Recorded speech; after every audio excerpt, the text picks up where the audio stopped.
San Diego just wrapped up its Pride celebrations, and while June is the designated Pride Month, there's an effort to continue this momentum of acceptance year-round. I'm joined now by Dr. Perry Halkitis, who is the Dean of the School of Public Health at Rutgers University and an LGBTQ health researcher. Welcome. Thank you for having me.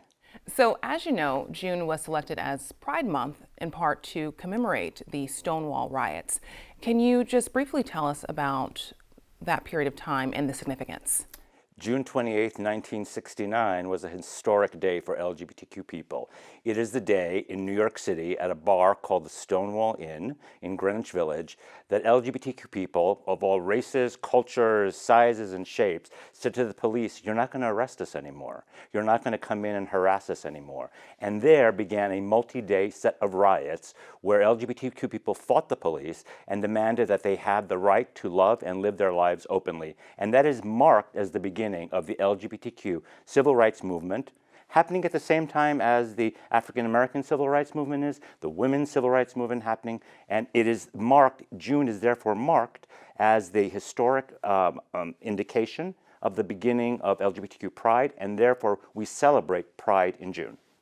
And you've written a book about this period, and in it you talk about the generational differences between gay men. And in what ways would you say a gay man's experience today might differ from someone a generation before and even a generation before that? I mean, it would be very easy to say it's easier to be a gay man now than it was 50 or 60 years ago. And in some ways it is. There are higher levels of acceptance, although in the last few years that's also been on the downslide. There are more representations in the media of LGBTQ people.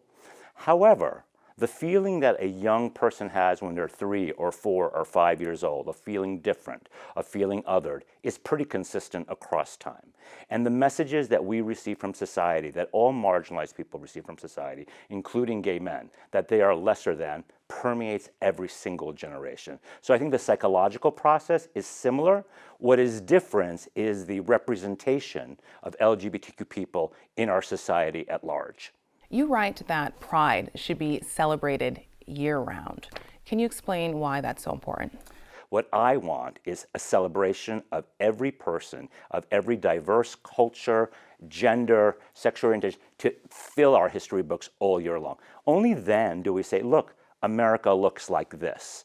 Until we change that, America continues to be this sliver of white straight men. And can you tell us about, there's a chapter in your book where you touch on substance use and the effect of gay men's health. Can you expand on that? Sure. I think that what I've learned over my research program over the last 2 decades is that when individuals are marginalized, when they are put upon, when they experience stressors, when they experience harassment, they often don't have the coping mechanisms to deal with those negative feelings. Substance use is one way that people, not only gay men, but other folks, ameliorate those feelings, lessen those feelings. The problem is when the substance use gets out of control, it becomes a dependence. So my argument is if you want to get rid of substance use in the gay community, you have to have more tolerance and acceptance and love of LGBTQ people. And how could we as a society promote that? We can promote love and acceptance by just normalizing everybody's lives so that we don't have this idea that an American is one thing. An American is millions of different things. And by reacting in ways that treat everybody on an equal playing field, that's how we normalize people's lives, and that's how we take away the feelings of marginalization that people experience. What needs to be done to really promote this? So we need structural interventions. And I live in one state and you live in another state that is ahead of the game. California and New Jersey are the 2 states in the United States that now require that LGBTQ history be taught in schools.